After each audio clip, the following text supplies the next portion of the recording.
Would you like me to tell some more jokes as like a warm up? Yeah, give me. Oh yeah, do you have more jokes? You're not allowed to look up jokes. I know I didn't. I was kind of joking. I could look them up, but then I don't want to get any spoilers.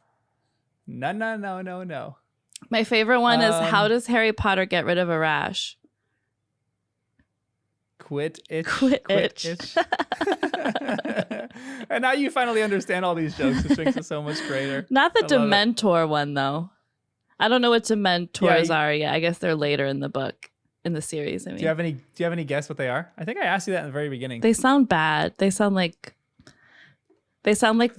I picture like the evil monkeys in Wizard of Oz. You know, that's what I imagine. You know, you should have heard Dementors in another pop culture reference.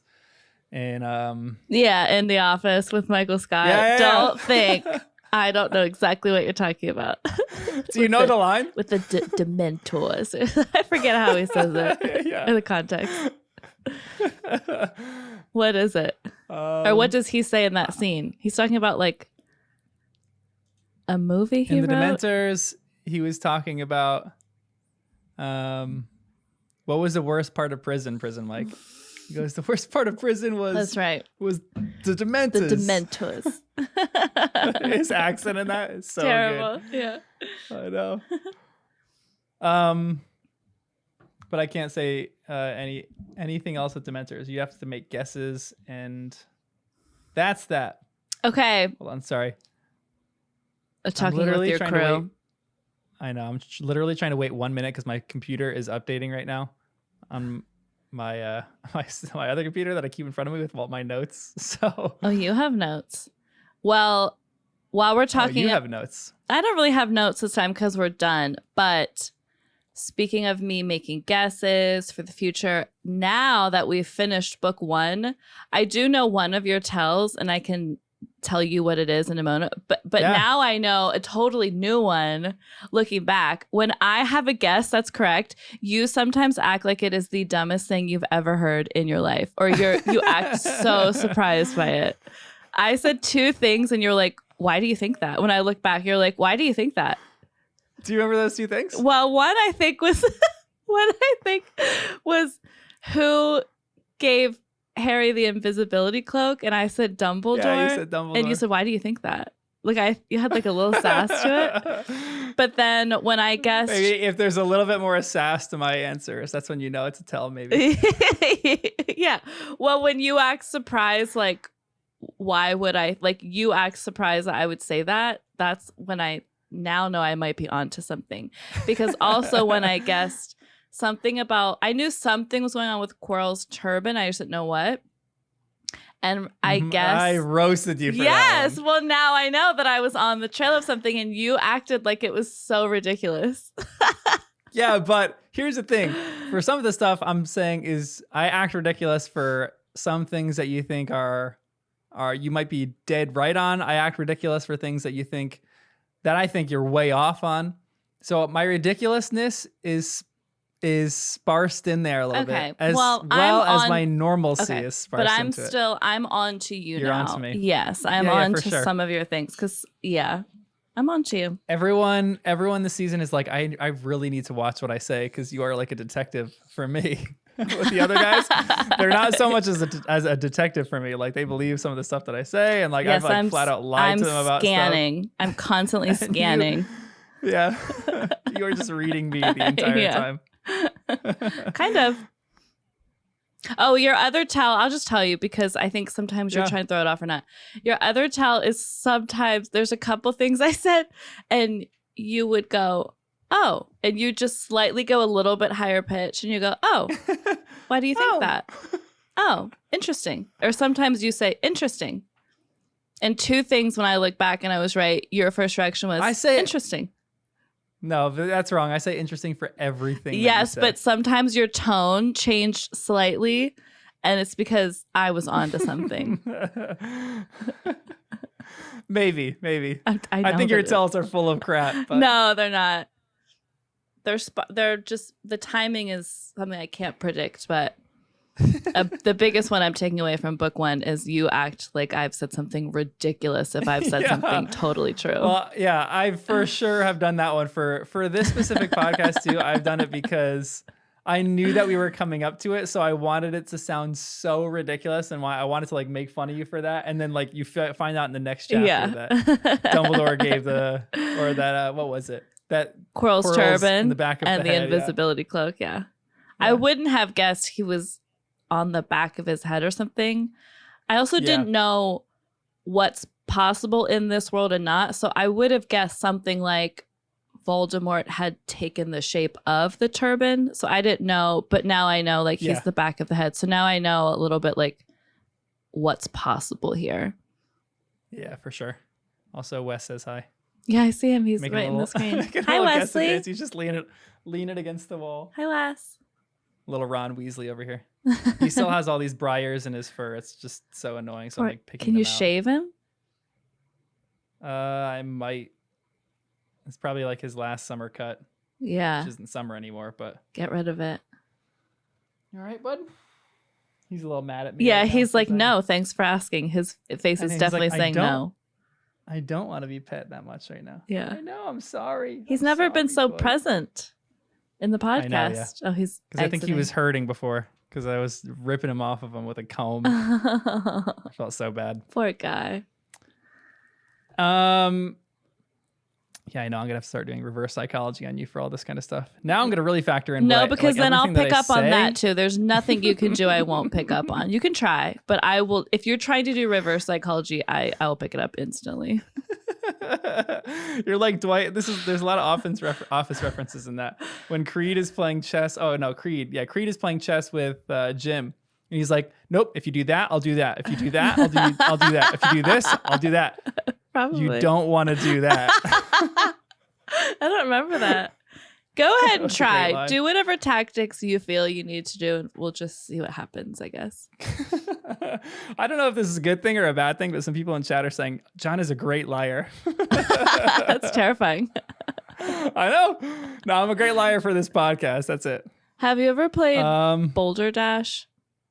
Yeah, it's a fun one. It's the game where you have to, isn't that the one thing of where you have to lie? I'm good at that too, and that's kind of freaky.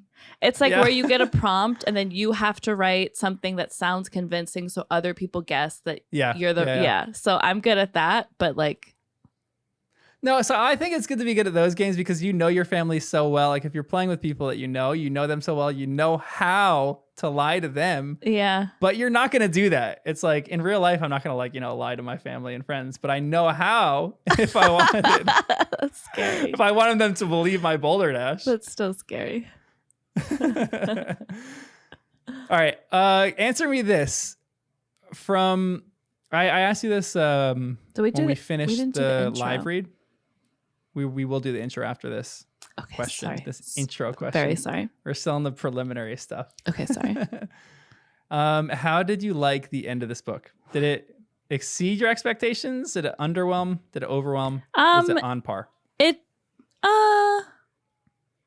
was either on par. I think it honestly exceeded my expectations because I had low expectations. Yeah. Expectations were very low. For some reason, I thought it would just be boring or like simple. I thought we were headed towards something between Snape and Harry with like the ball flying through the air and Harry catches it because I misinterpreted the cover of the book. Yeah. So it was way more detailed, complex, not really complex, but like, yeah, there was just more going on than I was expecting.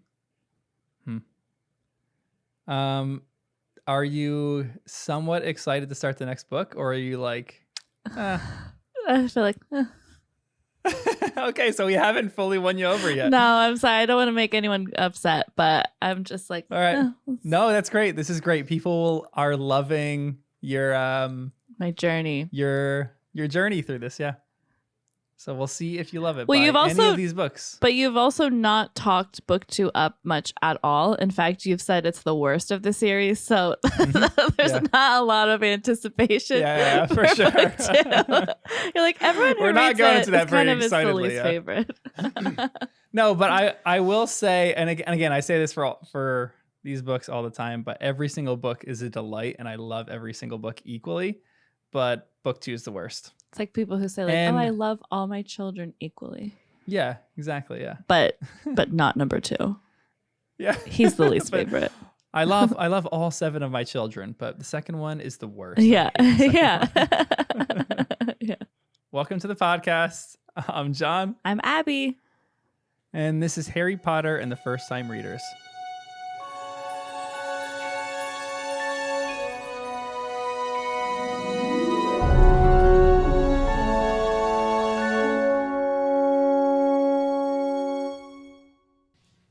This season is going to be a journey because Abbie isn't completely convinced that these books are that good yet. So I am excited to see her slowly fall in love with these books over the course of the next few months that we read them.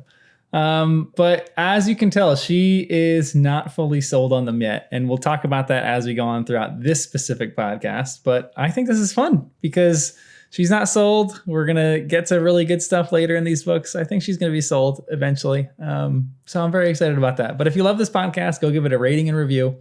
Go give it 5 stars, as some people call it, 5 scars on YouTube. Or not on YouTube, on Spotify and on Apple Podcasts or Google or wherever you're listening to podcasts.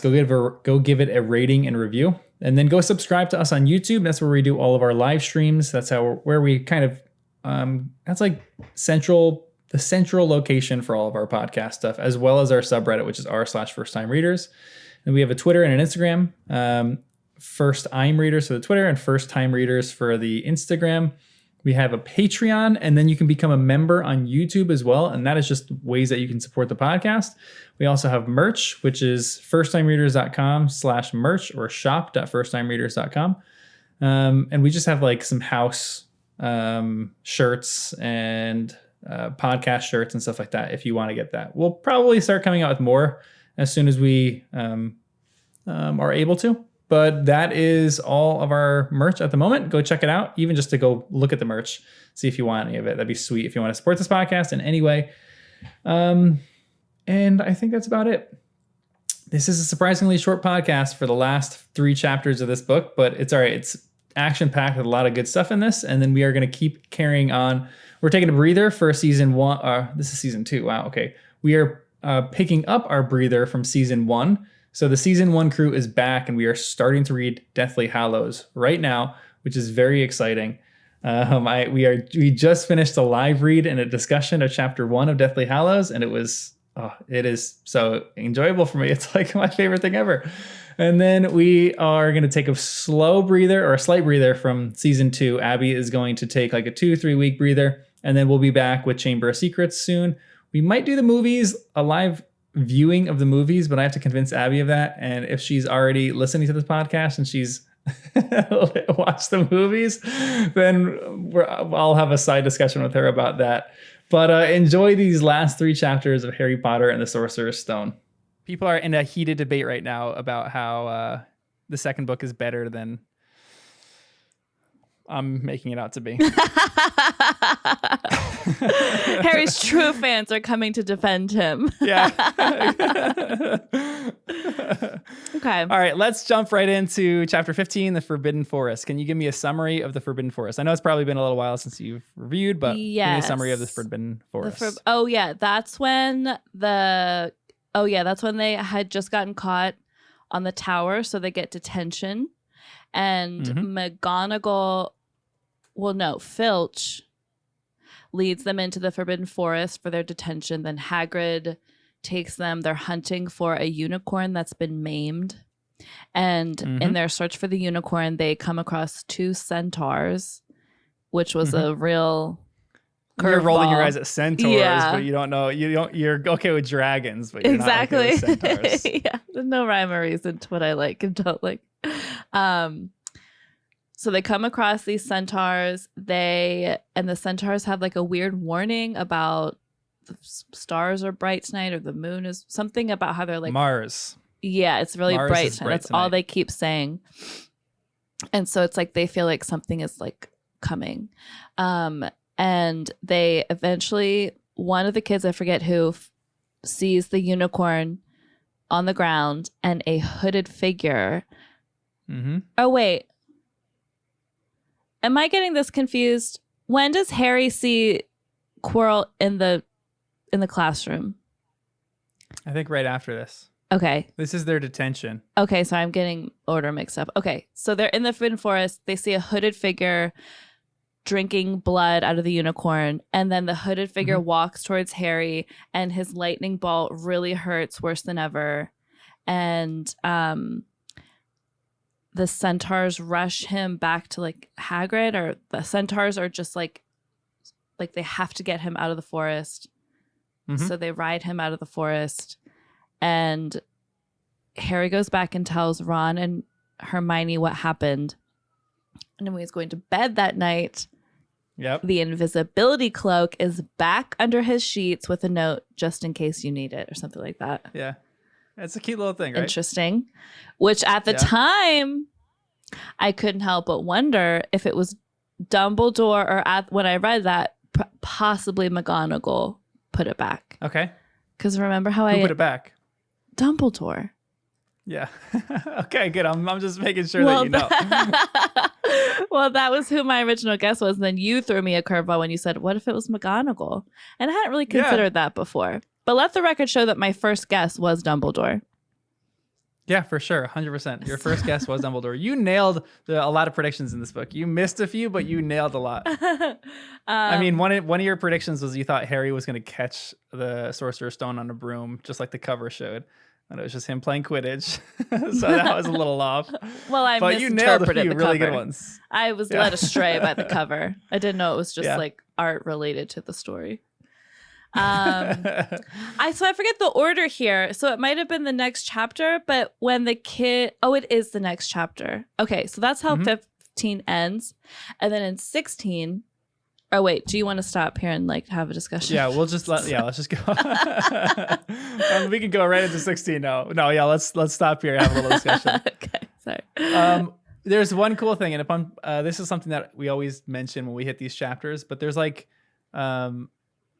the centaurs being able to read the stars is like a big part of the magical world, and that them saying that Mars is bright tonight.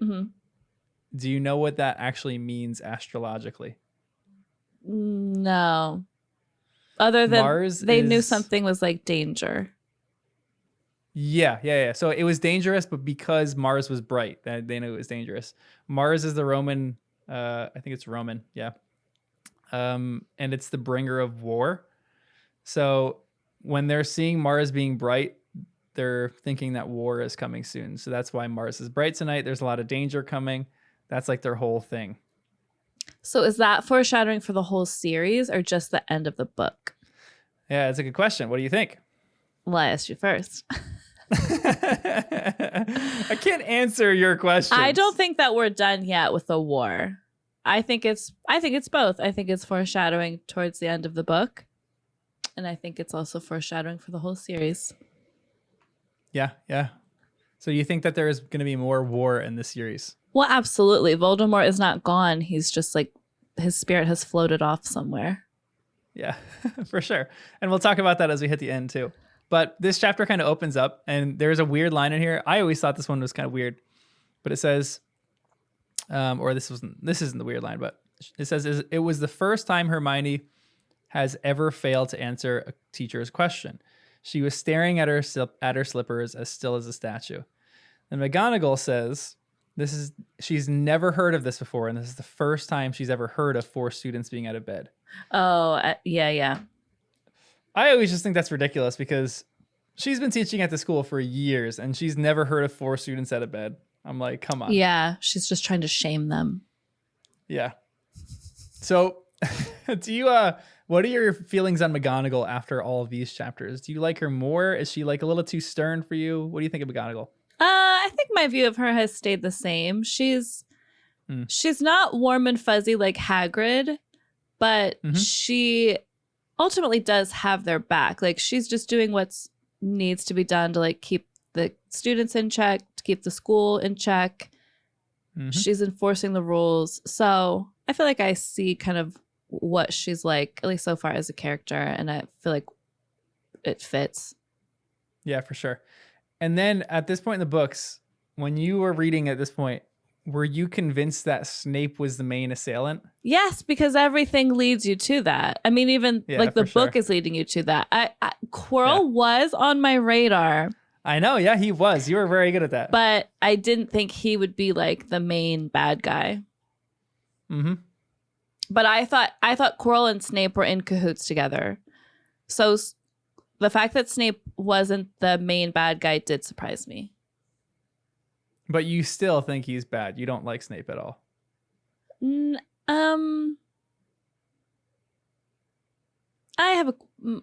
Previously I had a question mark over Quirrell, and I had Snape squarely in the bad guy category. And now I've reversed them. Mm-hmm. Now Quirrell is bad.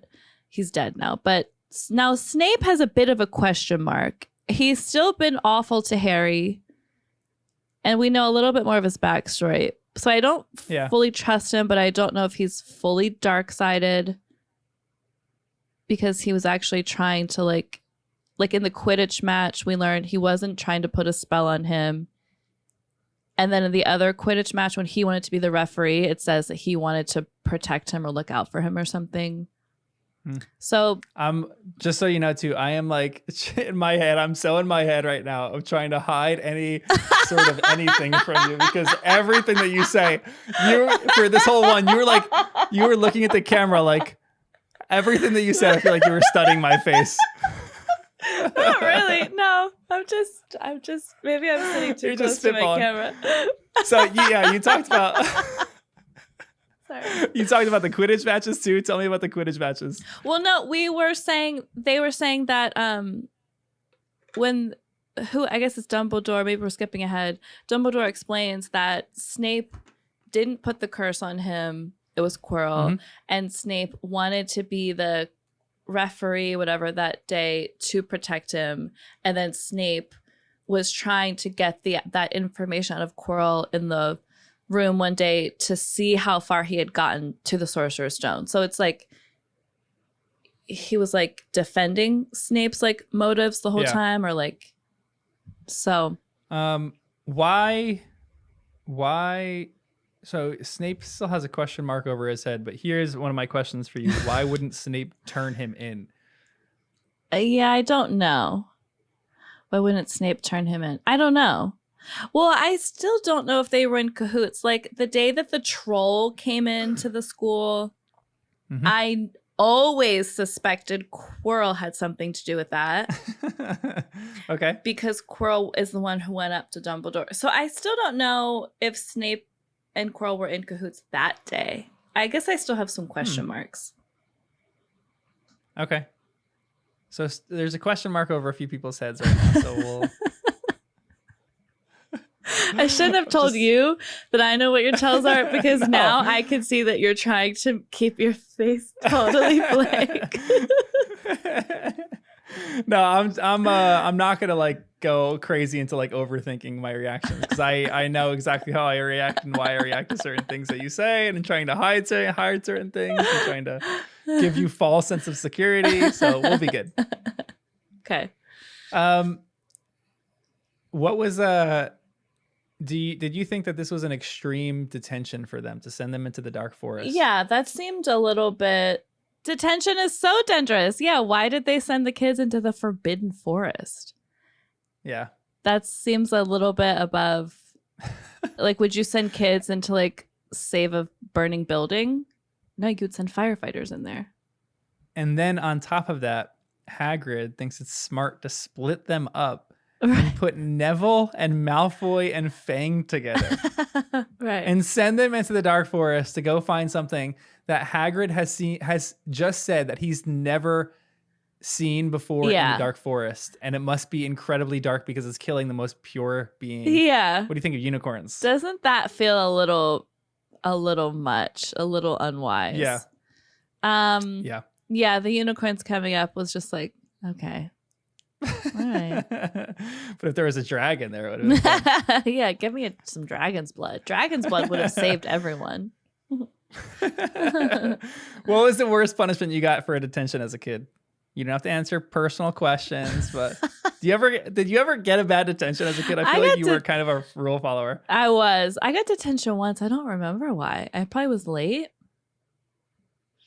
Did you ever I had to go to like a Saturday morning detention with like a bunch of people. And I assume I was just like, I think if you were late for school 3 times, you got it. I don't even remember. Huh. Interesting. Did you ever get detention? Yeah. Oh yeah, for sure. Really? Yeah. For like the dumbest stuff. One time I walked into class with a jacket on, and my teacher was just handing out detention slips to anybody who came in the class with a jacket. Because the class before, she said, by the way, if make sure you put your jackets on the rack outside my classroom before you walk in. And I'm like, no one is gonna follow that. So I walked in and she just handed me a detention slip. I was like, are you kidding me? What? But my most infamous detention was when I was in 3rd grade. Do you know the movie Cool Runnings? Yes. It's one of the greatest movies ever made. I've heard you talk about it so a much. lot. There's a line in that movie when they're on a push cart in Jamaica and he pushes the thing and he's driving it, and Zonka, like the funniest character in the whole movie, goes, I love Jamaica and Jamaica loves me. So me being a funny, hilarious 3rd grader that I thought I was, which I wasn't, but I really thought I was. 3rd grader. I ran past this one classroom during recess and I said, I hate America and America hates me. And the teacher who was in the class was the most patriotic person I was gonna say, in the to like a entire world. nationalist and they'll Yeah. And she called me and James up into her class, and I've never been that scared as a child in my life. She reamed me out for 5 minutes, and she reamed the kid who listened and laughed at me for 5 minutes. And that kid he was the smartest kid in the class, and he got a detention for it too, for just laughing at what I was saying. And I got a detention for that. That was ridiculous. I was like so mad that I got a detention. That's a compliment that the smartest kid laughed at you. That means that your joke was clever. Kind of. That's how I would interpret that. Yeah, thank you. I got a detention for it, but it was a little clever maybe. I'm surprised I didn't see you as a detention getter. I didn't get a ton. I was somewhat of a rule follower. I wasn't like a crazy rebel, but I did get a few detentions here and there for like the dumbest reasons. Yeah. Yeah. I don't think I have any other ones. Anyway,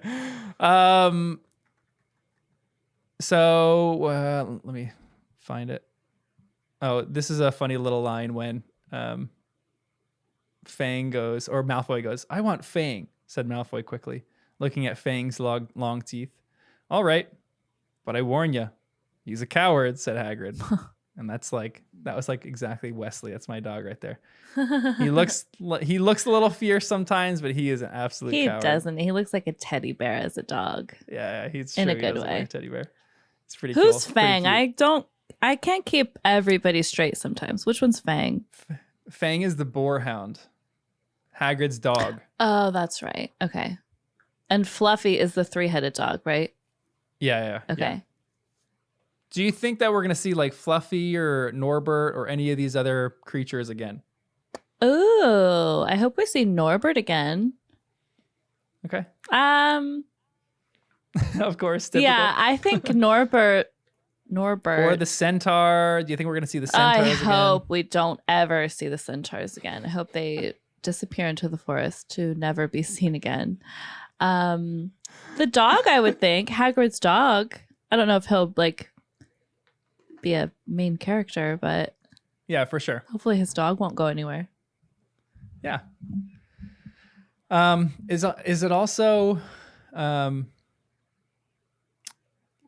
when centaurs are talking about everything that they know, they're really mystical and they're like mysterious. Do you think that centaurs know the future? Do you think that they know everything that's going on? It's hard for me to engage a centaur question. I actually can't even remember what you just said. I'm really sorry. Can you say it again? Do I think that as soon as you heard the word centaur, everything else just went out. You know why? It's not just this, but this is why I have a hard time reading fantasy books, whatever, because something in my brain is like, it's not real. Abbie, this isn't real. Like, you can read the story, but you know it's not real. Yeah, it's just like, well, I'm just like, well, it's not real. Centaurs aren't real. So I don't know, have any opinions about them. That's the fun part of fantasy. Your brain is telling you it's not real, and your brain should go, oh, this is fun then, rather than no, I think my brain is like, watch out. This isn't real. That's why I'm really into memoirs lately. I think I love memoirs because they're so real. It's like someone's actual life experience. That's so interesting. I'm in a big memoir phase too. Memoirs are great. Some of them are so interesting. No, I don't think centaurs know the future. Side note. Oh, you actually remember the question. Well done. Have you read The Glass Castle? I don't remember if I've read it. Note. I know I've seen the movie. Jeanette Walls. Yeah. It's the best. It's one of the best memoirs I've ever read. Besides Diary of a Young Girl, which is my favorite memoir of all time, which is a weird thing to say it's my favorite. I think it's the best written of all time. Glass Castle is incredible. It's good. I don't know if I read it. Yeah. Read that. Okay. Anywho, so centaurs, how much do they know? They don't know the future, which was your original question, I thought, but they know how to read the stars. But if they know how to read the stars, don't they know how to read the future? They know war is coming. Is that a fact? Like how precise? Maybe this is you're gonna roast me for this question. I already know it.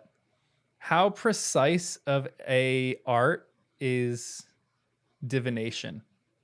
Like divining of the stars and divining. I don't know much about it, but people who do say there's credence there. Like people who know about it, and like I think there's something to the stars and alignment of things. I don't know much about it, so I don't know. But apparently centaurs, which are a made-up creature, know how to read the stars and interpret planet movement. Someone says centaurs are astrology girls confirmed. Exactly. There's also some really, really good lines in this. Like there's one line where it says, "Always the innocent are the first victims," he said. "So it has been for ages past, so it is now." And I think that line is really, really impactful because I feel like that's very true to reality. And I feel like it's very true to like a lot of things that happen in real life. Where like sometimes after something terrible happens, it's always innocent people who suffer first. Mm-hmm. And in this specific case, it's like this unicorn is the first thing to die. And it's like a very innocent and pure being. But it's dying at the expense of something that is evil and wicked and is probably like, the unicorn. Than this whole thing. The unicorn is the innocent victim here. Is that what you're saying? So I think that are the stars and stuff like going to be, I'm sure you won't answer my question, but are the stars going to be a part of like the series? I'll answer that in a little, not really. Okay. In book 3, something happens and it's not really like the stars. And this is why I asked about, I'm not going to spoil that much, but this is kind of why I asked about the divination question, because they study divination at Hogwarts. That's one of the classes that they can take. So that class is featured in a little bit of one of the books, and we'll kind of get there when we get there. Okay. But it's not like to ease your mind, because I know your red flags are going off in your mind all over the place. No, I'm you're just like, curious. Okay, if they're reading the stars, then I don't want to get into this. It's not that prominent. I'm just curious. It's not that crazy. Yeah. Yeah, I would not. It's very minimal. Yeah, I'm just curious. All right, let's go to chapter 16. Unless there's anything else in this one that you want to talk about. No, I really want to get to 16 and 17. I think Dumbledore has a lot of wise things he says in 17. Yeah. We're gonna talk about that all over the place. All right. 16. Okay, so I think 16 is when oh, that's right. Okay. 16 is when Harry they've just lost a bunch of points for Gryffindor. And Harry's like, I'm going to mind my own business from now on and not lose my team any more points. And he overhears Quirrell like crying, okay. So he goes to look, and then he's like, no, like I need to ignore it and not get involved. And he sees Quirrell come out of a room adjusting his turban.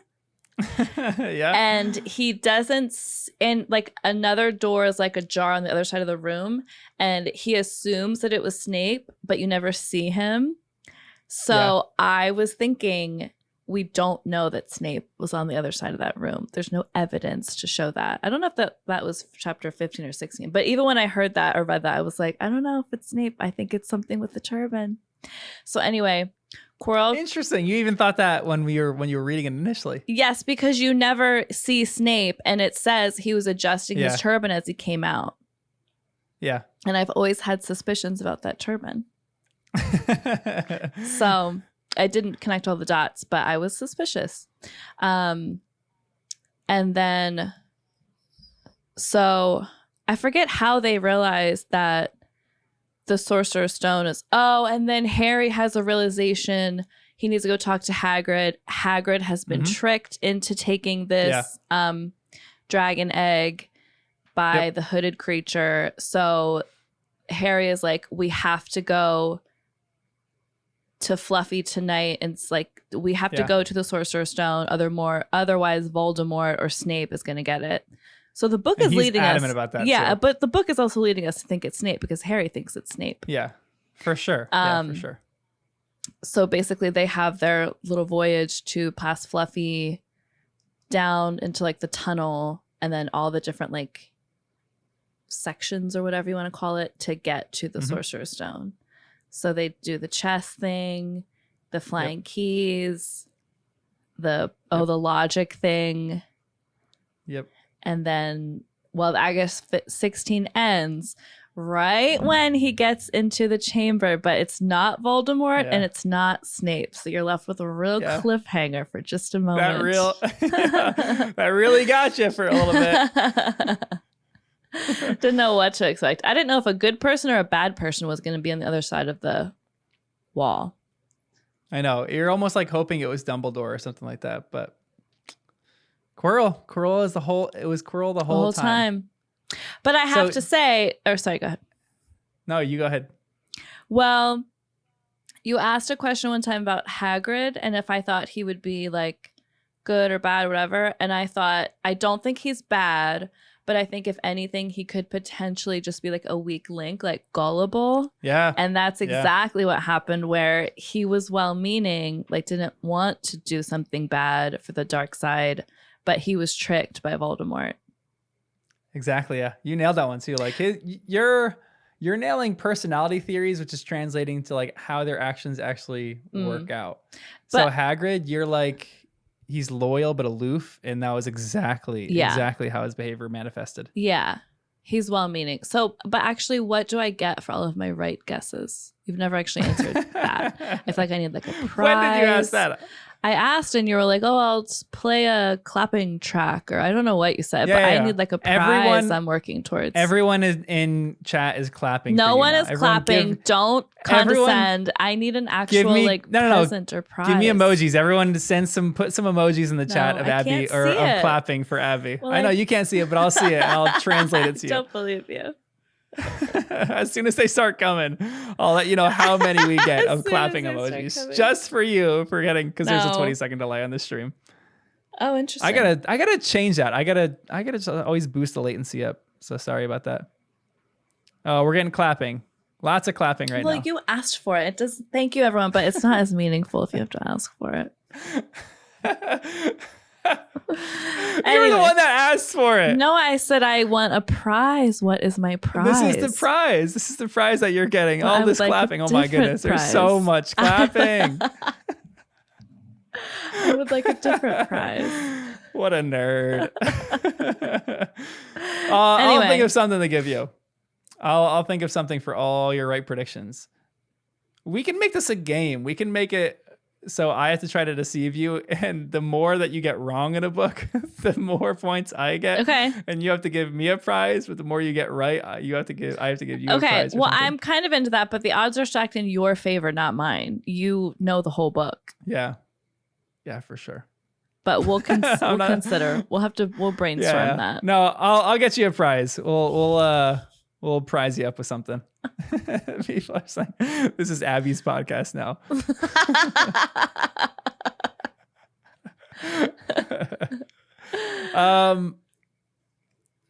Okay, 16. Hagrid was a weak link, but well-meaning. Yeah. So he's a weak link, but well-meaning. And there's all sorts of other characters as well. Like we'll talk about Dumbledore more at the end with all the lines that he gives, but Dumbledore is gone, and this is kind of when they realize that he's gone because they see this whole thing happening. And Harry picks up on it real quick. He's like, okay, I need to figure this out. He goes to Hagrid. They realize Hagrid's a weak link. Do you remember what they do right after that? They say we should tell one of the teachers, right? Mm-hmm. And they don't. Or no, they do. They go tell They try. Yeah, they try to get McGonagall, and then Dumbledore's away, which I feel like, Dumbledore, why are you away knowing there's this great battle happening? Yeah, exactly. So negligent. That's an important question. Why did Dumbledore leave? There's a lot of negligence going on at the school. They're having the children go in the Forbidden Forest. They're having children make potions on like the first day of their first year. And Dumbledore's away knowing that Voldemort could be afoot.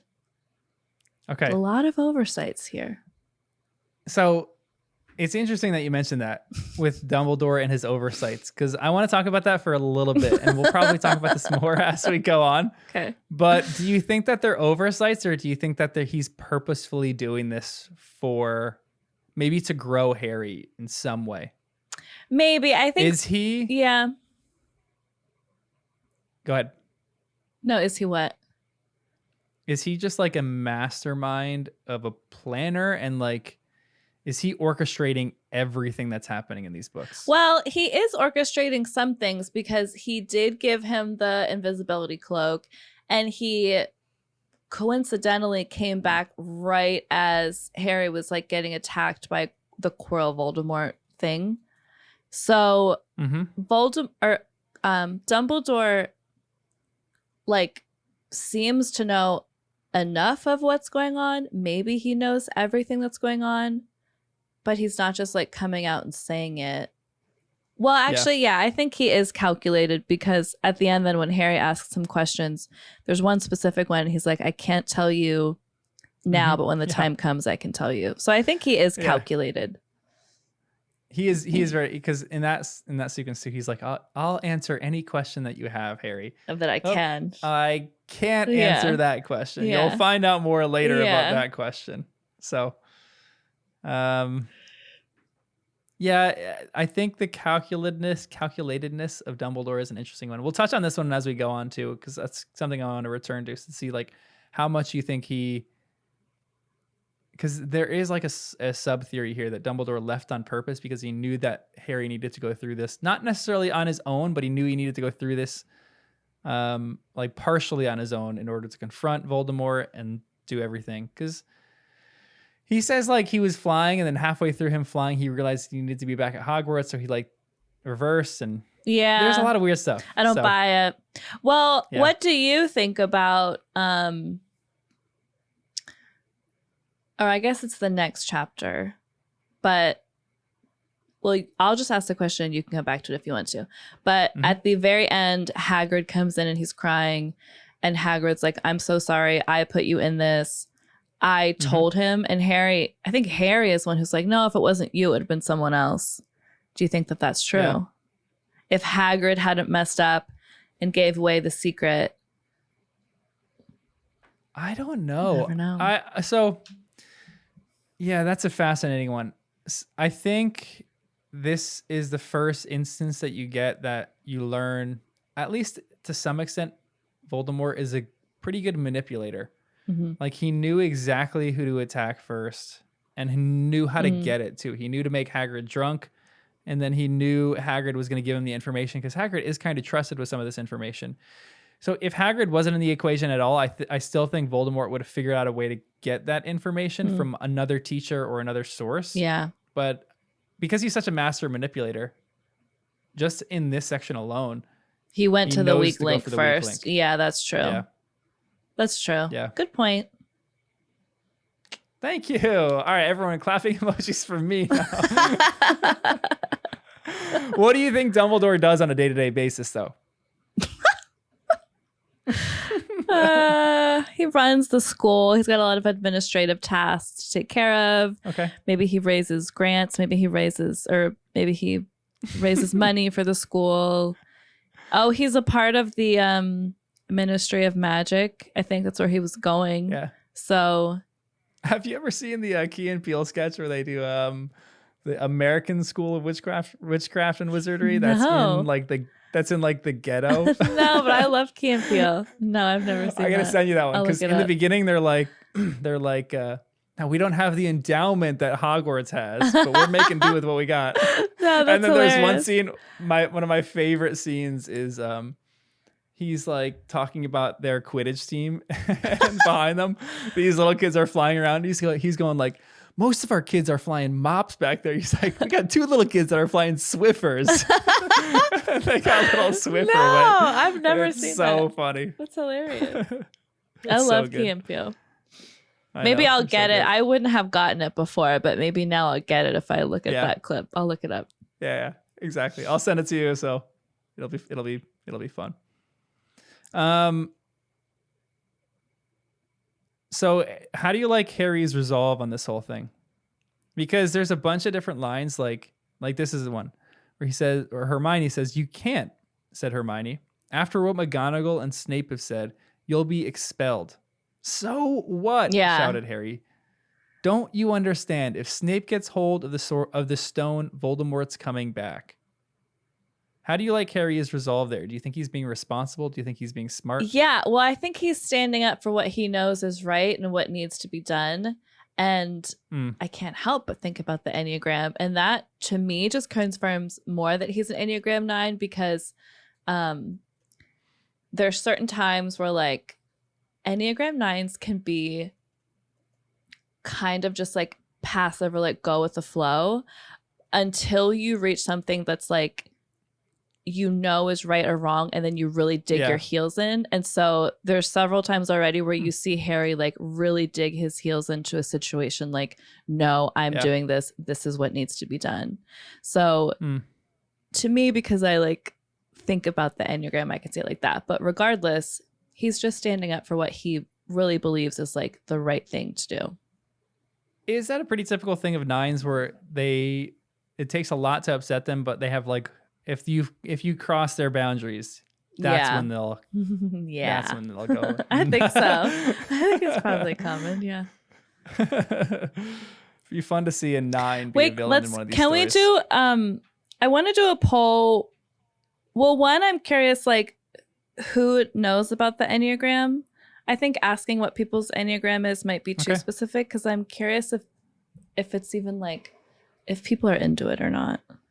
I mean, I'm curious. I'm gonna ask. I'm curious what people's Enneagram is, but more so, I'm curious: are people really like even interested? All right, in it? I'm just gonna start a poll. Do you know about the Enneagram? That's the poll, and then the second one is gonna be if anybody's in chat and they just want to say what their Enneagram is. Yeah, say what it is. Dissect that.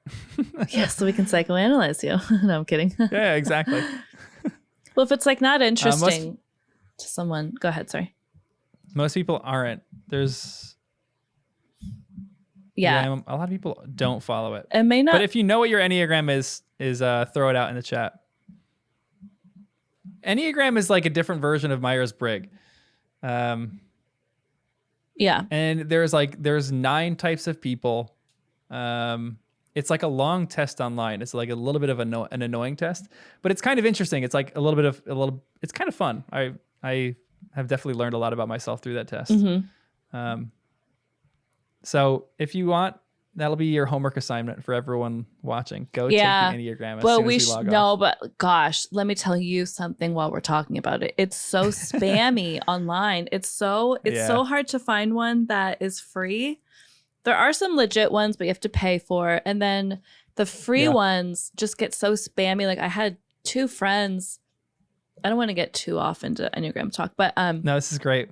But I had 2 friends who I wanted to give it to the past few years. And so I Googled like free Enneagram test and one came up and you take it for free. But then to get your results, so dumb. I was so mad. I was just, but I had listened to my friend, like his answers at the time. So I was like, oh, I know what you are anyway. But then another friend I had take it, I just got tricked. Like, so you have to Google like free Enneagram results, like not just free Enneagram test. Yeah, it's so. If I find a good they one, I'll send it to you and you can put it like in your chat or deal. whatever. Yeah. Yeah. I'll throw it into the subreddit. We have someone, Maria, who I think, Maria, I think you're watching from Italy because you're watching the other stream too, which is like in the middle of the night in Italy. Look at that dedication. People are literally watching us and it's in the middle of the night. Hi, Maria. But she's a 7, but I'm sure she said she tricked the test into what she wanted it to be. 7's an enthusiast. Yeah, 7s are the most fun. I love for sure. my friends who are 7s. My niece took it and she got a 7, but she's probably a little too young to take it. I've heard it's hard to type yourself. Yeah, I've heard it's hard to do it with kids because they're like still forming, basically. One of the best things I think that you can do is find a friend of yours that knows about the Enneagram or Myers-Briggs and ask them what you are. A good friend.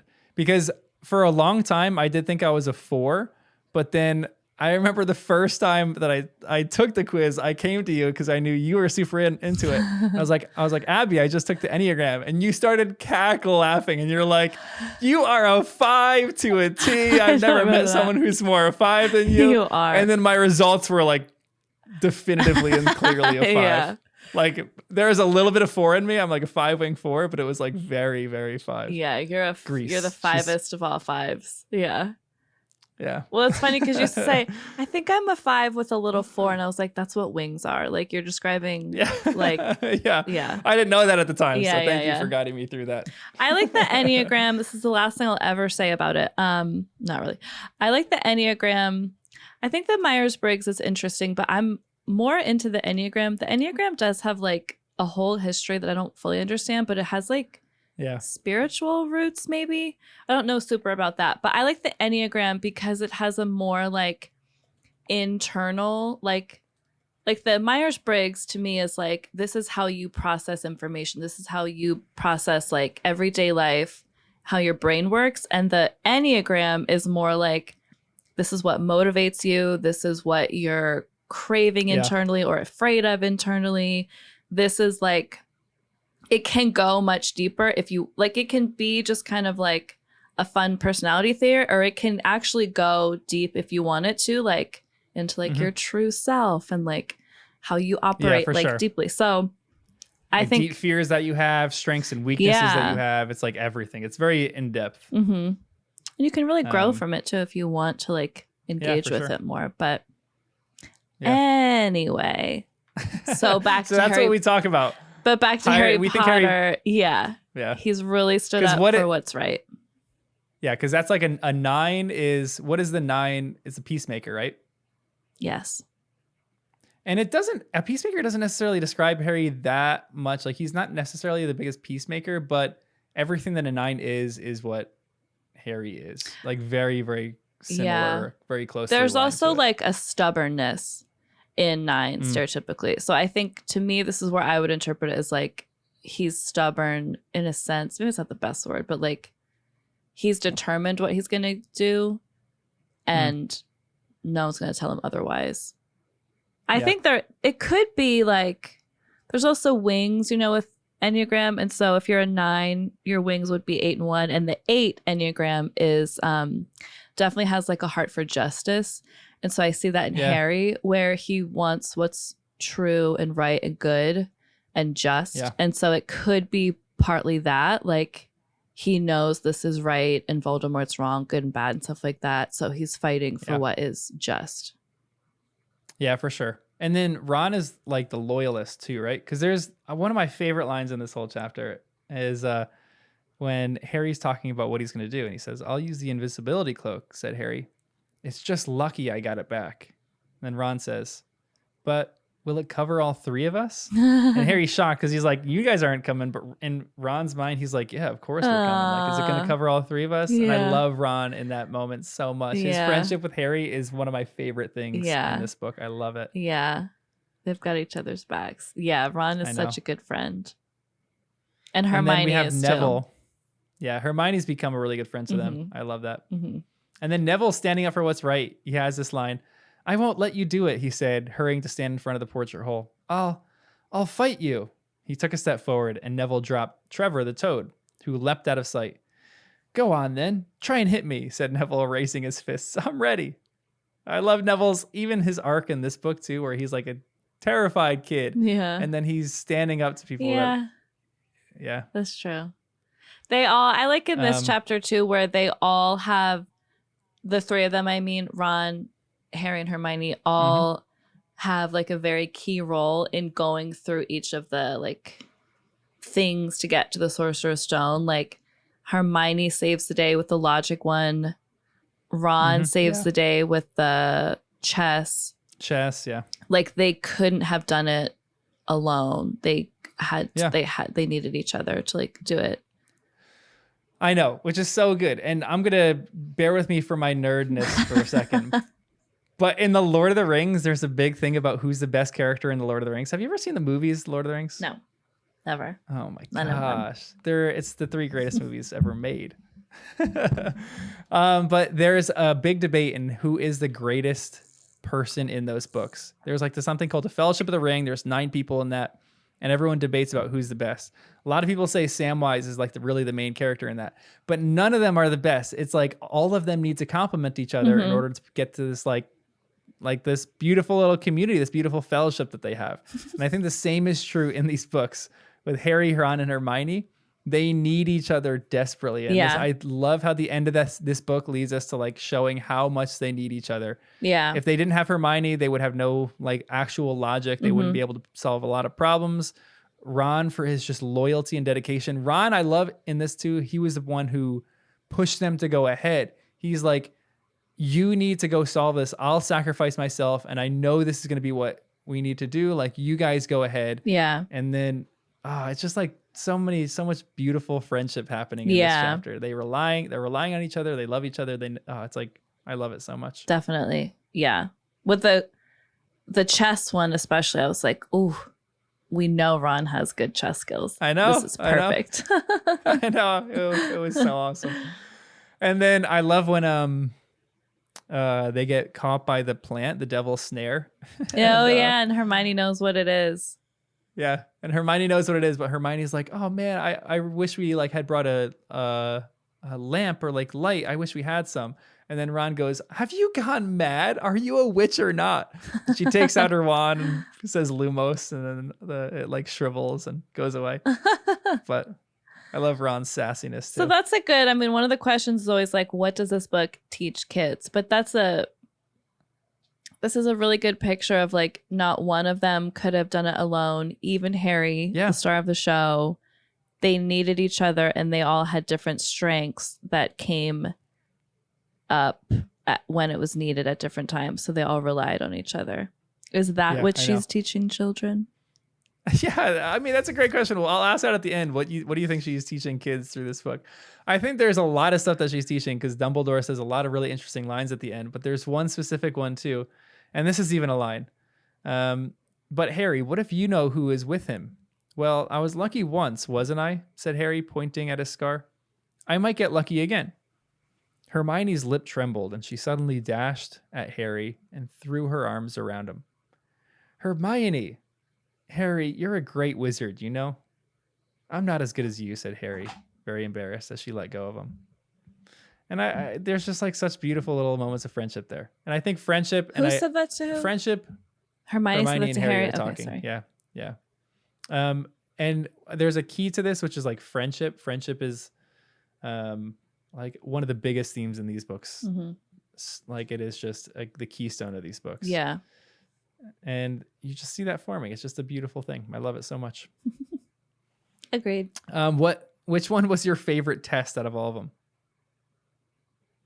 Oh gosh, chess, I would have died. Logic, I probably would have died. I hope I could have caught one of the keys. I would have probably died in the snare, though. I think I would have failed all of the tests. I like a good logic question, but it would have taken me 5 hours at a minimum to figure it out. But what's the rush? The rush is that there's a bad guy with the Sorcerer's Stone over there. What are you talking about? What's the rush? It's minutes. But he can't get it. He would stand in front of that mirror for hours. You don't know that for sure. You don't know that. Well, time is absolutely of the essence. Yeah. It is very vital that they do this very quickly. Yeah. That's like the whole point. I don't know. Hopefully I would have passed the logic one. Which would you have passed? I would have died at every other one. I would hope I probably wouldn't have done good on the chess one. Although I like playing chess, I'm not great at chess. You could have caught Or the logic key one. because of your Quidditch skills. Yeah, I would have done the key probably. That's like the only one that I really could have done. Okay. If you could add a test to this, according to your liking and your desires, what would you add? I don't know if I'm clever enough to add a barrier. I know. I was trying to think of one, and I'm like, I couldn't even think of one. I'm not like that. I'm not creative enough to try to figure out a test for this. Yeah, a test. I would have just like put a bunch of barbed wire in a room. so I couldn't pass it. You'll get hurt. Yeah. Honestly, there's some basic stuff that they could have done. They could learn from the Muggle world and put it in like a safe. I'm sure there's got to be some stuff that they could do. Well, no, they had it in Gringotts and it wasn't safe there. That's very true. So, someone broke in. Yeah. Great point, Abbie. You're pulling up some good zingers. You're proving me wrong on a lot of How stuff. much you're twisting me into your little dark wizard world. Do you have any other points in this chapter before we go to the last one? I don't think so. Okay. No. All right. Can you give me a summary of the man with two faces? Yes. So as soon as he goes in the room, he sees Quirrell standing there. Mm-hmm. Shocking. Very shocking. And maybe I forget some of the order of things, but I forget actually what their first like dialogue is. But basically he learns that Quirrell is working on behalf of Voldemort. And at some point he's like, well, I think, he wraps him in like something. So Harry can't move.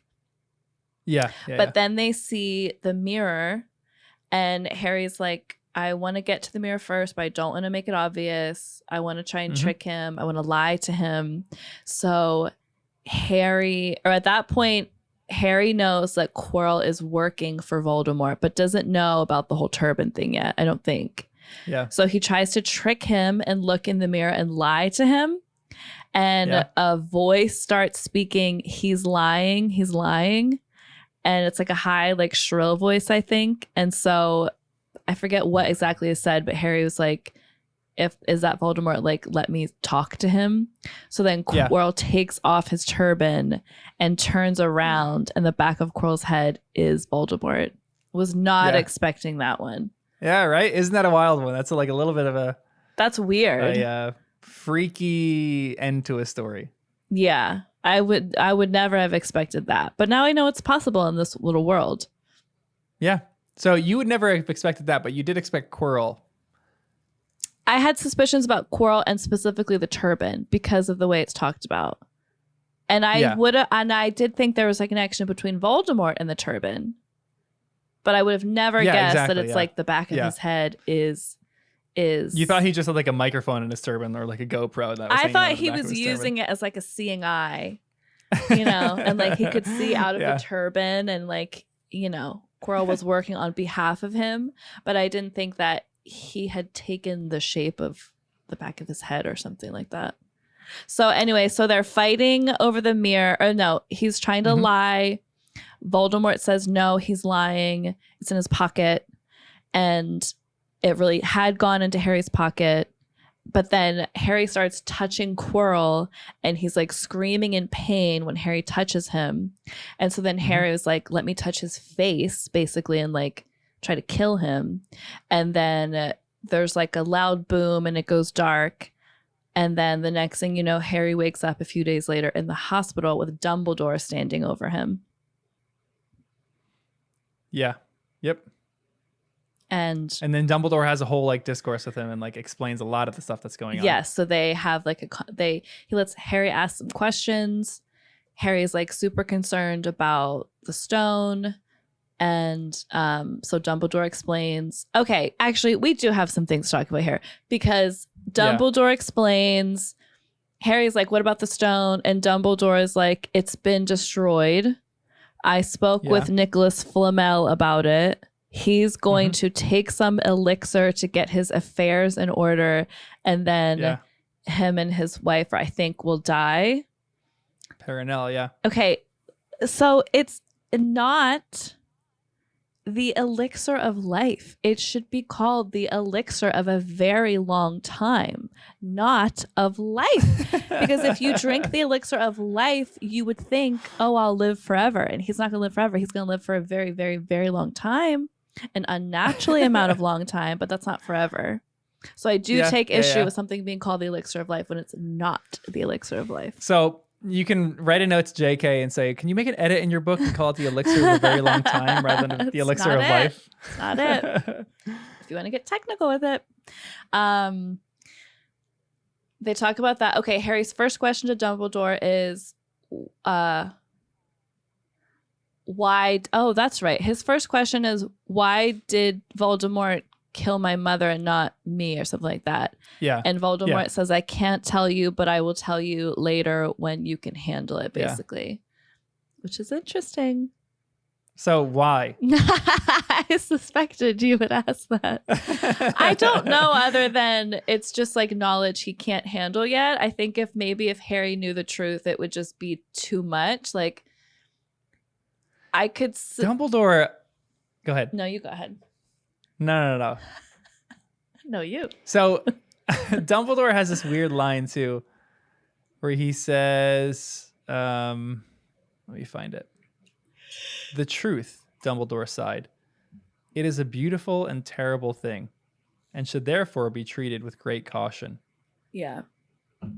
What does he mean? Dumbledore is very wise. So my best guess would be that Harry is the only one who could truly defeat Voldemort, but that's too much pressure for Harry to have. I can't look at you when I say my guess. I think that it's... In my head, consciously, I was like, all right. Have a neutral reaction. What am I doing here? What's my facial expression? I can't think that theory's that crazy. Anymore. We shouldn't do videos anymore. We should just do audio podcast.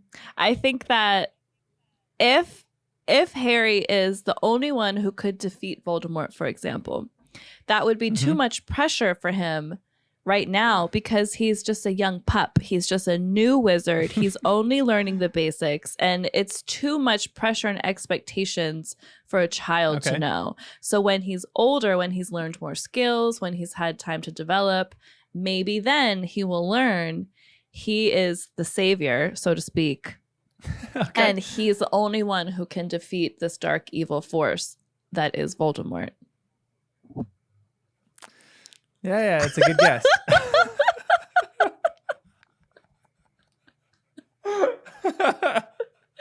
That's my best guess. We'll leave it at that. We'll see. It might be a good one. It might be a very, very terrible guess. We'll see. Might be the dumbest thing anyone's ever said. Yeah. I don't know where you're coming up with this stuff right now. Okay. I want to return to Dumbledore's section in a little bit, but at the same time, maybe this is a weird question, but what is Voldemort? Well, now, from my understanding, he's basically like a spirit. He's not in a body. I forget what exactly they say, but his body was too weak, and so he needs like a host, basically, to like... Someone needs to like let him into their heart.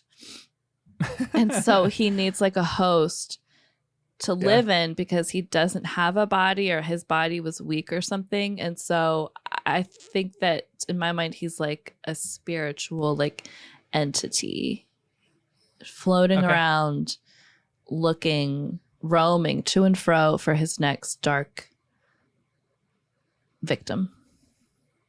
Okay. So do you think that each of the books is going to be like this model where he like finds someone, possesses them, something happens, he wins or loses? Or do you think it's going to, like, what variation is there going to be in these books?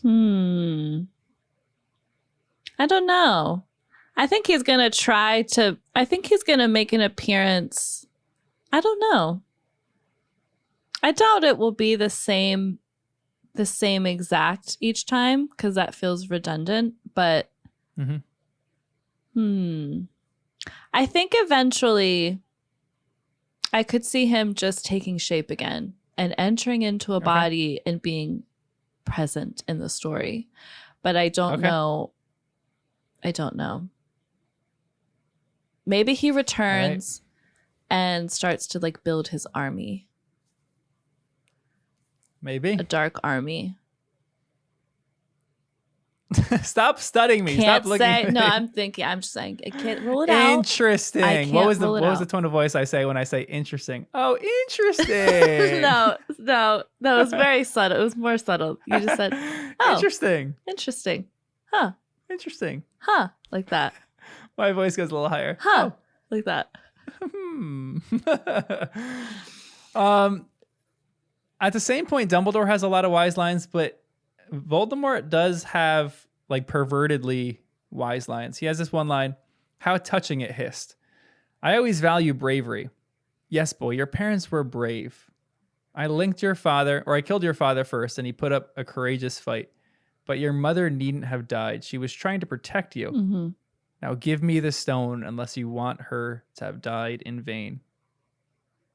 What is he talking about there? Your mother died, but she didn't have to. Well, his mother died protecting him, I thought. So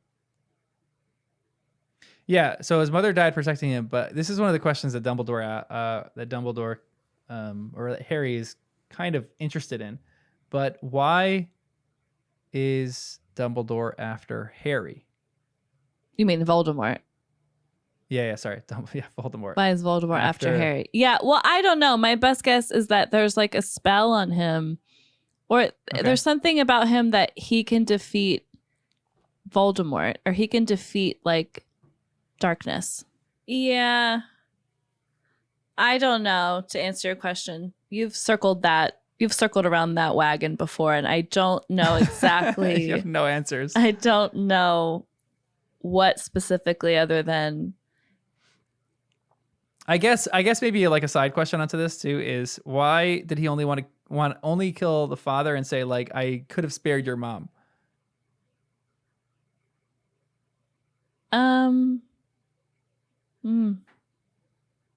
Well, I took that to mean he would have tried to kill the dad and Harry, and his mom said no, to take me instead and leave my baby.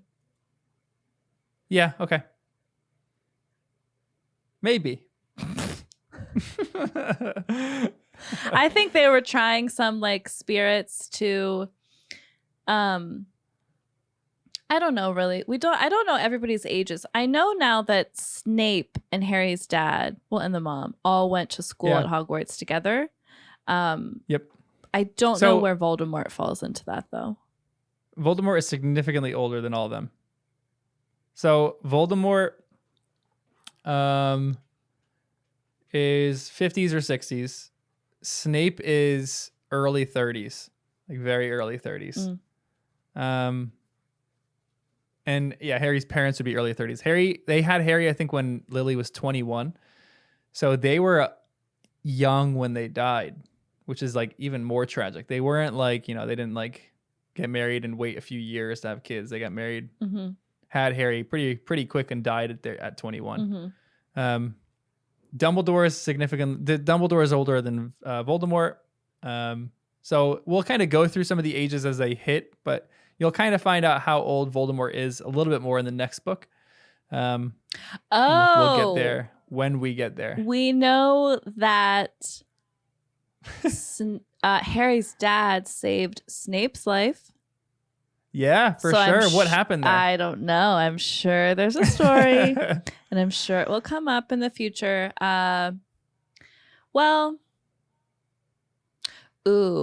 Maybe I'm onto something here. An idea just came to my mind. So, all right. Voldemort is bad, and evil. And we know that Snape doesn't it say in the beginning of the book that Snape was bad but came back to like the good side? Yeah. Okay. So Voldemort was on some sort of killing spree and was trying to kill even people from his own army, so to speak. And somehow Harry's dad intervened and saved Snape's life, pulled him back to the good side, not the dark side, because his own leader was trying to kill him. And so there's some resentment there from Snape. That would actually make a little bit of sense to me, because Snape, that could make sense as to why Snape is resentful of Harry's dad, because Harry's, why else would he be resentful of someone saving his life? You'd think he'd be thankful for it. So Snape is like ashamed. He was doing something he shouldn't have on the dark evil side, and someone from the good side saved his life. And he's ashamed and embarrassed and ultimately resentful, wrongly, I might add. But it says that. I think I just cracked the code. That's a ridiculous theory. Why would you ever think that? Maybe. Okay, so I want to talk about that in a second. battle. I want to. Okay, that's an interesting one. Let me circle back to this in a second, because I have one question before that. When they're in, you need to recompose yourself so you don't give it away. Yeah. So here's one of the most basic questions I have for this chapter. How did Harry actually get the stone? Oh, that was really Can clever. you explain that to me? Yeah, well, only because you explained it to me. So when Dumbledore made it so if you looked in this, you can explain it better. If you look in the mirror, I want you to explain the mirror shows your true desire, and he knew that Voldemort would have a twisted, not pure desire, but Harry would. So Harry pictured someone good getting the stone instead of Voldemort, so that made actually the stone go into his pocket, because he imagined it when looking in the mirror, and because Harry is good, it did go into his pocket, where Voldemort is bad and evil, and he wouldn't have seen that when he looked in the mirror. So it's very clever. Yeah. And Dumbledore kind of explains that a little bit later too. Like Voldemort or Quirrell was looking into the mirror because he wanted to use it. Or Quirrell, that's what I meant resurrect. to say. Yeah. Well, it is Voldemort too, because he wanted to use it to resurrect Voldemort. Voldemort wanted it for himself. So Harry, he wanted it. Why did he want it? So it would be safe and not abused by someone dark. Yeah, not in Quirrell's hands for sure. Yeah. Yeah. You're very distracted by my theory, aren't you? It's just such a good theory, Abbie. I just can't get my mind off of it. So Dumbledore does have a lot of other really interesting lines, like when Perenelle and Nicholas Flamel are about to, or when Harry learns that they're going to die. Harry seems shocked, and Dumbledore says, "To one as young as you, I'm sure it seems incredible, but to Nicholas and Perenelle, it really is like going to bed after a very, very long day. After all, to the well-organized mind, death is but the next great adventure." I don't get the well-organized mind part of that, but I did think it was an interesting line. I don't get I don't get exactly what he meant by that, but it can be the next great adventure, the afterlife, whatever it is. Yeah. Yeah, that's a strange line. I'm always curious why he said well-organized mind right there. Yeah. Maybe it plays dividends in the next few books. You really figure out what a well-organized mind is. Well, why are you curious about it? You know the next few books. No, that's what I'm saying. Maybe I'm just trying to throw you off. Yeah, I thought that was interesting. I don't get the well-organized mind. But this is also where he explains why Quirrell couldn't touch him and why Voldemort couldn't touch him. And it's because Harry's mother loved him so much, and he was marked basically by that love. If I take nothing else from this story, which might be the case, I will take that with me forever. Just like that is so profound and so beautiful, being marked by love. I love that. That's worth reading the book. Yeah, I'm gonna read that line because it is a phenomenal line with what Dumbledore says. He says, "Your mother died to save you. If there is one thing Voldemort cannot understand, it is love. He didn't realize that love as powerful as your mother's for you leaves its own mark, not a scar, no visible sign. To have been loved so deeply, even though the person who loved us is gone, will give us some protection forever. It is in your very skin." Oh, I love that line. I know. I could have cried when he read that. Well, it's true for like everyone everywhere, but like Harry's character, like he's never had a connection to his parents and he's always probably wondered. But then to have a mention of like it's in his skin, like he's marked by it, that has to be like so like comforting, you would think. Like deep in his subconscious, you know. I know. What do you think that it actually does mean, though, that the protection is in Harry's very skin? Well, it could also still be like a spell. Like because his mom, she did love him with genuine love. But then also her love may have led to her like doing like a spell of protection over him. Yeah, for sure. We'll see. We'll see.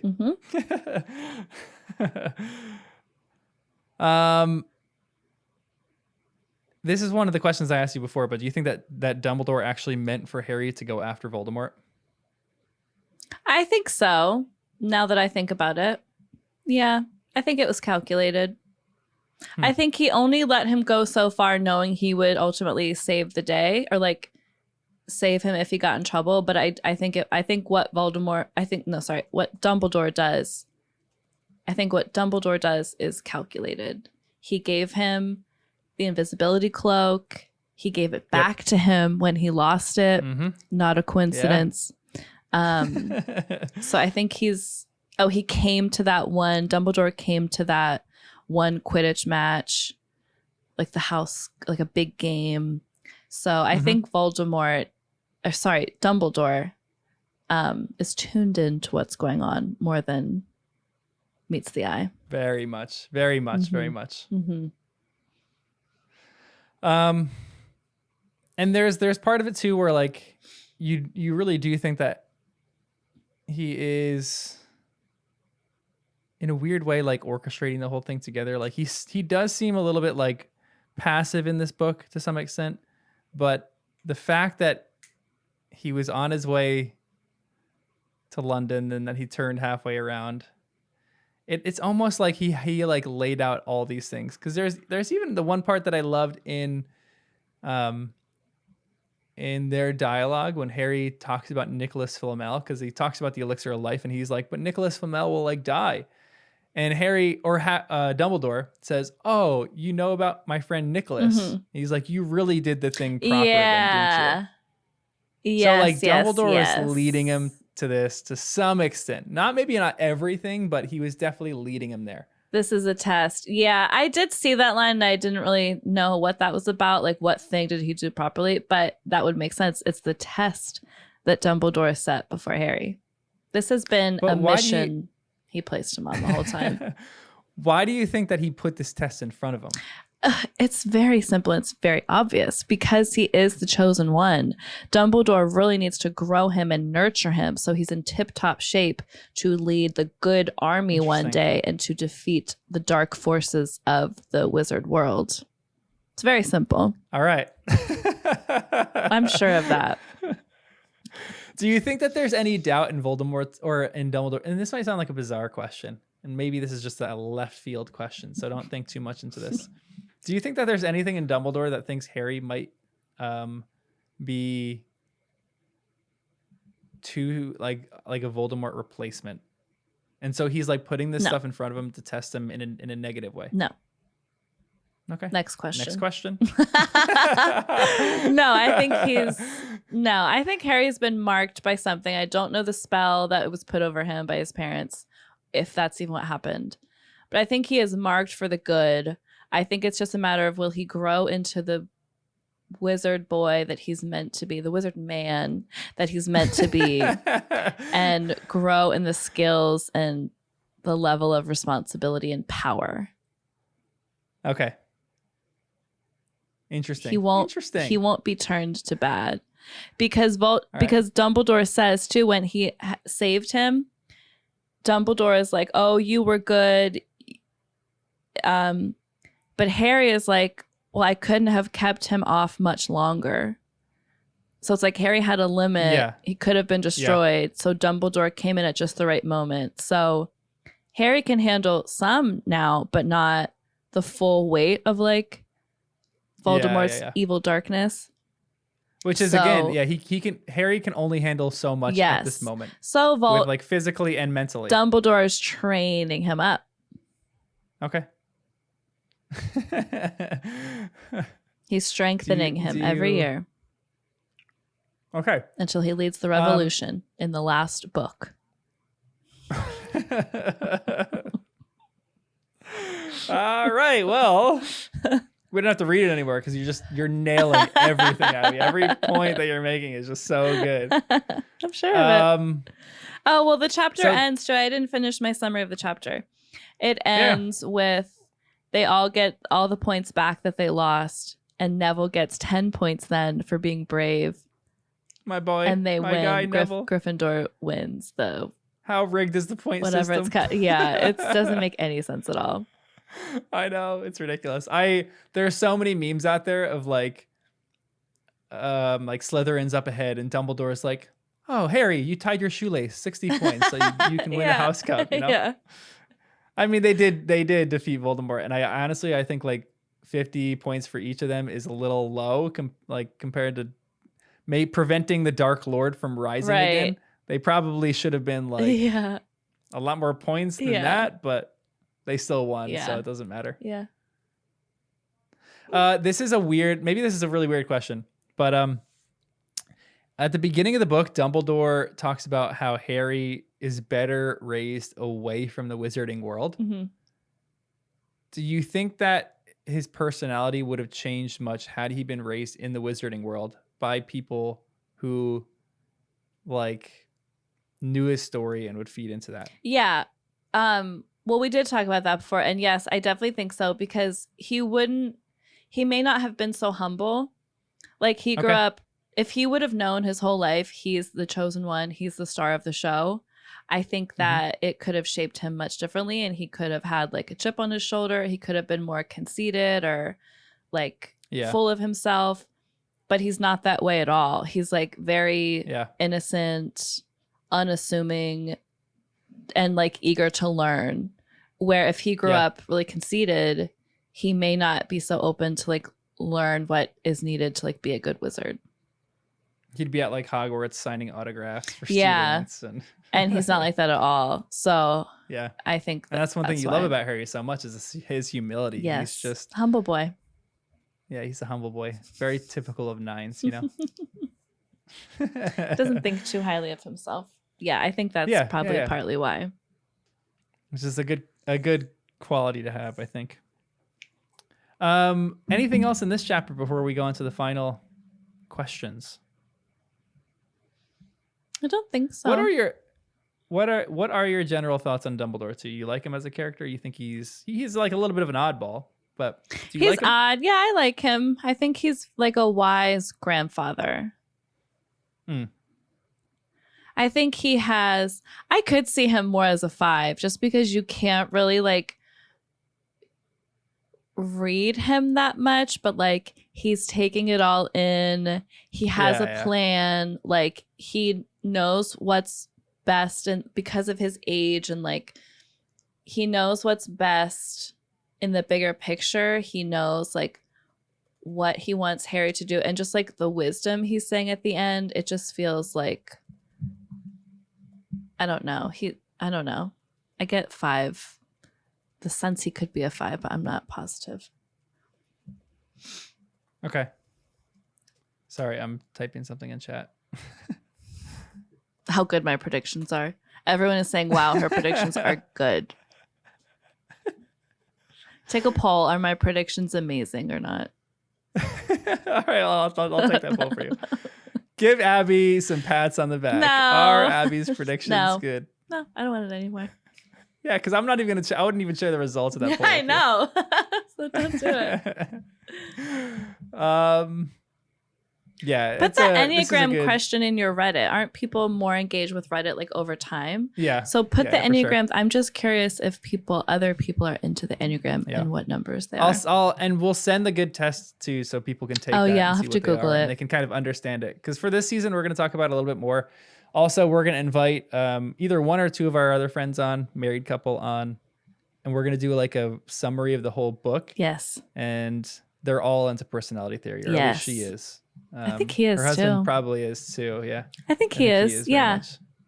Yeah. So we're going to invite them on, and we're just going to chat about all things, because Christine, the person that is going to come on, she has read these maybe more times than I have. She is gung-ho about She probably these books. has. Yeah. And she's the one that said you can't understand me unless you read Harry Potter. I don't know which if she'll know I all fully the subscribe to. I don't know if she'll know all the trivia that you know, or like all the facts, yeah, but for sure. yeah, she probably has read Yeah. it more than you have. She's a very fast reader Yeah. too, so I don't doubt Yeah. when she says she's read it 15 times. Yeah. One of my favorites. Actually, I'll save the story for next one. But she has a funny story of her reading this book to one of her friends who was sick. I don't know They that. told it it's a great little story. She read the story to Brittany, and when Brittany was like sick in bed, and she read some of Sorcerer Stone, but she read it in a British accent the whole time to her while she was sick in bed. It was so cute. Aw, I never heard that story. Okay, so how did you like this book? Was it better or worse than you initially thought? We asked that at the beginning, but answer this again. It was good. Well, you asked how the end was. It was a good book. Yeah. I would say 6 out of 10. 6 out of 10. Okay. Yeah, I don't know how to answer it. What's a book that you rate 10 out of 10? I don't know. I have to think about it. Okay. It was good. Sorry, I'm still typing in chat saying how bad Abbie's predictions are. And we gotta change the They're whole like, podcast no, they're because like, of you're in this. trouble. She's figured everything out. Like, change your format. So let's do the final 3 questions, but of the entire series. So Okay. give me who your hot tamale award is, even though you might not have one. NA, not applicable. Okay. Yeah, let's just skip that one for this book. Who is your what's your Actually, favorite moment in this book? Well, I'm not going to answer. Snape? Were you gonna say Snape? Whoa! Only because you said he's in his 30s and I'm in my 30s, and I thought, well, maybe he's Hot Snape right there. But Oh my no, gosh. I take it back though, because he was so mean to the kids. He was so mean Wait, to the kids yeah. in school. Hold so on. I fully take it back. Time out. I'm gonna show you the illustrated version right now, and you're not gonna like. No, Snape I after already what take show it back. you. You know, you can still show me, but I already know I'm not gonna like him. I take it back. I take it back. Okay, hold on. I had a gross, to everyone listening and watching, I had a gross error in judgment for just a moment. I take it back. Snape is not a hot tamale. I was just speaking to everyone while you were gone. I took it back. But I'm still gonna show you. Go 'cause ahead and these show me. illustrations are But great. I was just picturing like, These illustrations are the coolest things ever. oh, that's scary. That's Dudley. Oh, that's Vernon, Dudley. Dudley, Petunia. Dudley has a little bee with food on his face. That's perfect. The guy who illustrates these is just unbelievable. But I gotta find Snape in this one because. Give me a hot He's second. gonna be an ugly little warthog. I didn't mean it. Nope, this is the guy that you're attracted No, to. I'm not. Take it back. So. I'm kind of thinking Snape is pretty attractive. Snape's kind of he's mysterious. He's a Yeah. little bit of a. Yeah, if he could be mysterious and not mean to the children, then I would reconsider what I said. This is Malfoy. Who is that? Yeah, it's Malfoy, the worst. I pictured him with dark hair. Nope, he's a blonde boy.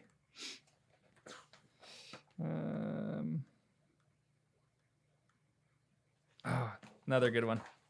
This book has one of my favorite illustrations I'm going to show you in a second. Dumbledore. Yeah. Yeah, that's got to be Dumbledore. So good. This isn't his profile, but you can't even see him. Ew, he's creepy and dark and evil. I took it back immediately once I said it. I'm not attracted to him. He's a babe. No, he's a babe not. in these books. No, he's not. I don't know if his portrait is in this one. It might be in a different one. But I think that right there is just in it. I just want to show you. There's so many good ones in this. Ron? Yeah. He's so great. So great. Show me everybody. Or show me the main characters. I'm showing you all the main ones in this. This is my favorite illustration in this book because I think this typifies Dumbledore really, really well. Huh. Can you see? Yeah. I don't picture them sitting on the floor together though. So that's the Mirror of Erised. I love them sitting on the floor together because I feel like Dumbledore would do that. He would just like stoop down, sit with Harry, and like explain to him all the things on it. I love it so much. Huh. I want to change the hot tamale question to the most beloved. And my answer to that would be Hagrid. Hagrid is... I love that. Okay. Warms my heart. His love and care for Harry throughout the whole book was heartwarming. So he's not hot, but he's wonderful. McGonagall. Knew it. Yeah. I like that. We're going to change it, at least for now, to the most beloved character. I really love that. I think that's good. I'm going to give it the most beloved character to Ron. I am such a big Ron fan. I think he is such a good friend to Harry. In this book, he's Harry's first real friend, and I think he is just an exceptional person. I love him to the bottom of my heart. Yeah. What's your favorite moment in this? The cat. Are you kidding me? I'm really not. I like it. It's the beginning of the book, and that's the one like fantasy kind of like silly magical thing I liked. Oh, there's like a cute cat sitting here reading the map. And I'm not, that might be a boring answer, but that was one of my favorite moments. You're not even a big cat person. If you absolutely need me to pick another moment, I can, but that's... No, I'll give you the cat one, even though it's ridiculous. Sure. What's yours? The Mirror of Erised is one of my favorite chapters. I love that moment. That's why even like my favorite illustration in this, when Dumbledore is sitting crisscross with Harry on the floor, I think that shows exactly kind of who he is. That chapter just really, really hits me hard. Like Harry's desire to see his parents, and how like tender Dumbledore is with him, and how it's becoming an obsession with Harry, but he knows that it's not wise to become an obsession. And there's a lot of wise things said in that chapter. So I love it so much. He cautions him. Yeah. Yeah, for sure. Well, can I give an honorable mention? My favorite was the cat. But I would like to give an honorable mention to when Hagrid comes in at the very end and is crying by Harry's bedside, because he just loves him so much and he feels so terrible. So I don't like that he feels so terrible he's crying, but it shows like how well-meaning he is and how much he loves him, and like, so I love that. So that's my honorable mention. There's a fantastic line with that where Hagrid goes, "I sent owls off to all your parents' old school friends asking for photos. Yeah. I knew you didn't have any. Do you like it?" And it says Harry couldn't speak. Yeah. But Hagrid understood. Yeah. That's beautiful. Beautiful. Yeah. Hagrid is a surrogate parent, really, in a way that no one else is. Like, his aunt and uncle are terrible. Yep. Ron's mom is kind of sweet to him as much as she can be, being far away. So Hagrid is really like the closest he has to like a loving parent. Yeah, for sure. It's a beautiful thing. Yeah. And who wins the House Cup? Who is the best character in the book? Oh, I always forget. The House Cup. Favorite character. Because favorite and most beloved is different. Yeah, that's I would why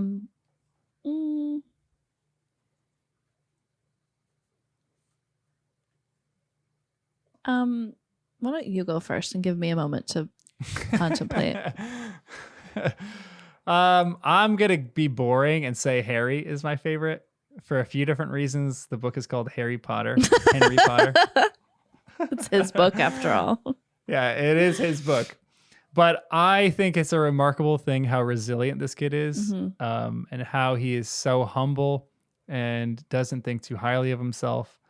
And he has just so many qualities that I want to have. And he's at such a young age, and he just is resilient. He stands up for what he believes in. He's loyal to his friends. He's a good friend. He's fun. He's like making fun of people sometimes in like really funny ways. He's just like, he's a good character in this book, and I really like him. I don't really have another favorite other than Hagrid. He's my answer Hagrid's for both. okay. All right, that's fine. He's a good guy. Hagrid is a good guy. All right, well, I'll quit asking and grilling you with questions. We're gonna do another podcast later with our friends, and then we're gonna start book 2 in a little bit. We're gonna take probably some breathers in between the books for a week or two, and then we'll go from there. Yes. Any last things to say? I don't think so, but I'm just giving you a heads up that I might, of my own accord, watch the movie. Oh, hold on, wait. Time out. I know you're gonna have a watch plan the movie or want me to do something, but I might just. If you watch the movie, we need to watch it live. We need your reactions to everything. Told you. I'm glad that you did. I think it'd be so fun if we had like a little timer up there and both of us were like watching at the same time on this. How long are the movies? Or how long is movie one? Some of them are long. They're long. Movie 1 is like 2.5 hours. Oh, yeah. Then probably not. I mean, I can't sit still that long. So when I watch a long movie like that, I watch it like in chunks. Yeah, we can watch it in chunks. Watch like 4-part Harry Potter movie. If I watch by the end of this, you're going to be watching them all in a marathon. You're going to be spending an entire day watching Harry Potter. Can you imagine? I don't think so. Are there any spoilers though? If I watch movie 1, are there spoilers for the next book? Mm-mm. The movies might make you mad because the movies do miss certain things. They're like quaint. Movies 1 and movie 2 follow the book pretty closely, and then movie 3 and the rest of them go a little bit off, and they kind of do their own thing. They forget certain things. The only thing that's really a spoiler is given in movie 6, and it's not that significant. Well, it is significant, but it sometimes goes right over your head if you don't really know what you're talking about with the end of the series. But so that's the only movie we would hold back potentially. Okay. But if you want, we'll talk about that later. Okay. TBD. Anyway, TBD. We'll figure that out. Yes. Thanks for joining us on our journey of Harry Potter and the First Time Readers. Thank you.